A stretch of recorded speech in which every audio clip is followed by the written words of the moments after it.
So guys survivor series the war games के almost सारे ही match अब ऑफिशियल किए जा चुके हैं and I do not think so कि इससे ज्यादा कुछ और ऐड होने भी वाला होगा। सो वक्त आ गया कि जल्दी से सारे ही मैचेस को 100% प्रिडिक्ट कर लिया जाए एंड देख लिया जाए कि कौन जीतेगा कौन हारेगा एंड आखिर रेंडी ऑर्टन का रिटर्न क्या चाम लेके आएगा टीम कोडी रोड्स के लिए। आखिर इसे जानना तो बनता ही है ना। सो आप देख रहे हैं रेसल मैरिक्स एंड सब्सक्राइब करना तो बनता है। वेल सबसे पहले बात कर लेते हैं कार्लिटो वर्सेस सैंटोस एस्कोबार के बारे में। अब एलडब्ल्यू तो ऑलमोस्ट टूट ही चुकी है एंड रे मिस्टीरियो भी सीन से बाहर निकाले जा चुके हैं। वैसे तो कार्लिटो रिटर्न कर रहे हैं तो उनका हारना बनता नहीं है, लेकिन जिस तरीके से सैंटोस एस्कोबार डब्ल्यूडब्ल्यूई में देखे जा रहे हैं ना, आई थिंक ये सैंटोस एस्कोबार का समय है। It's time for Santos Escobar to win the game और मुझे लगता है वही जीत कर सामने आएंगे। आखिर वही तो फ्यूचर है रिंग रोप्स के। तो मेरी प्रेडिक्शन तो सैंटोस एस्कोबार के लिए रहेगी कि वही जीत कर हमारे सामने आएंगे। Next for the raw women's championship, जहाँ रिया रिप्ले अपने टाइटल को डिफेंड करते हुए नजर आएंगे अगेंस्ट ज़ोई स्टार्क। और आई थिंक कि इस मैच का रिजल्ट हम सभी को भली भांति पता है, ज्यादा दिमाग लगाने की जरूरत ही नहीं है। भले ही ज़ोई स्टार्क ने रिसेंट मेमोरीज में बहुत कुछ उखाड़ लिया हो, लेकिन मामी के फोर्स को रोकना क्लोज टू इम्पॉसिबल ही है। सो मेरी प्रेडिक्शन तो रिया रिप्ले के लिए ही रहने वाली है भैया, कि वो नहीं हारने वाली।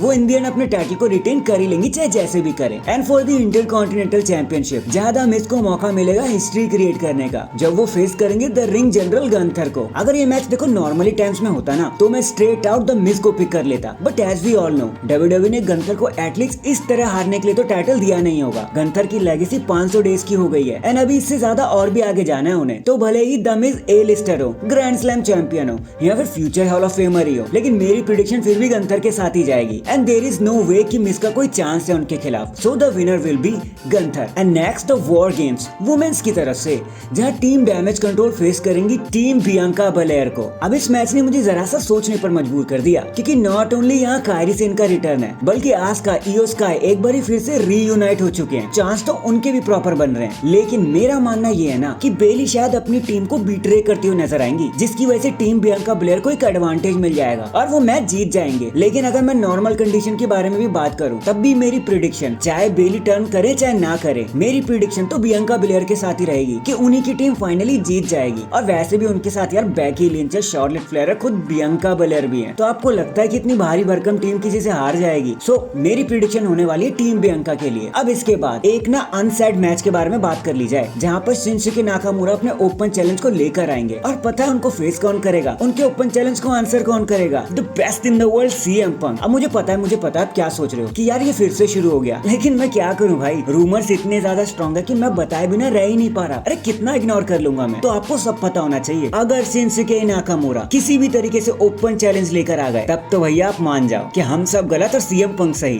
क्योंकि वही आके उनका चैलेंज एक्सेप्ट करेंगे। बाकी अब देखते हैं होना क्या है। लेकिन पर्सनली मुझसे पूछो तो मैं बिल्कुल मना कर दूंगा कि डब्ल्यूडब्ल्यूई एक बार में एक स्टार को तो लेके नहीं आती, 2 स्टार का क्या रिटर्न करवा देगी। रेंडी ऑर्टन तो पहले से ही कार्ड पर डाल दिए गए हैं, तो मेरे हिसाब से वो नहीं आएंगे। बाकी देखते हैं डब्ल्यूडब्ल्यूई ने और क्या सरप्राइज सोच रखा है हमारे लिए। एंड फाइनली ये सारी चीजें लीड करती है हमें हमारे मेन फ्रीकेन इवेंट की तरफ, जहाँ था जजमेंट डे फेस करेंगी टीम कोडी रोड्स को एंड द रिटर्निंग रेंडी ऑर्टन को इन अ वॉर गेम्स मैच। अब यहाँ तो जो बमबारी होने वाली है ना, उसका अंदाजा तो लगाना ही मुश्किल है भैया। पूरे साल भर का निचोड़ इसी वॉर गेम्स में होने वाला है, यही सब कुछ एंड हो जाएगा। तो कोई भी पर्सन कोई कमी छोड़ने वाला है क्या? बिल्कुल भी नहीं। एंड फिर जजमेंट डे के पास तो एडवांटेज भी है ना। लेकिन जहाँ तक विनर की बात है, तो यार सीधा कह देता हूँ मैं कि टीम कोडी रोड्स ही जीतने वाली है। अब चाहे ऑन पेपर ले लो चाहे रियलिटी में ले लो, टीम कोडी एक तरफा ही स्ट्रॉन्ग है भैया। तो भले ही जजमेंट डे एडवांटेज ही लेकर क्यों ना आ जाए, मामी को ही साथ में क्यों ना रख ले, टीम कोडी के खिलाफ उनका कोई भी चांस नहीं है। हाँ, अगर बशर्ते सैमी ज़ेन अपनी टीम को बीट्रे ना कर दे तो,